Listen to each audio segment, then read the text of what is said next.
Quand as-tu pleuré pour la dernière fois? Puis t'es-tu détesté pour ça?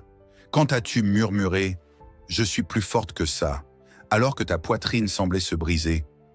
Laisse-moi te dire la vérité que personne ne dit aux femmes fortes. Tu ne pleures pas parce que tu es faible, tu pleures parce que tu as porté trop de choses pendant trop longtemps. Tu étais celle qui restait calme quand tout s'effondrait, celle qui comprenait, celle qui pardonnait, celle qui aimait plus profondément qu'elle n'était aimée en retour.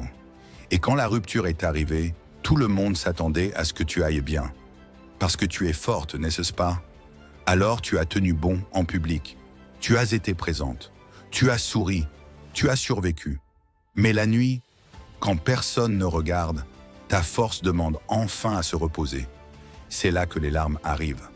Pas parce que tu regrettes cette personne, mais parce que tu as perdu la version de toi qui a tant essayé de faire fonctionner les choses. Les personnes faibles fuient la douleur. Les femmes fortes s'assoient avec elle. Elles la ressentent.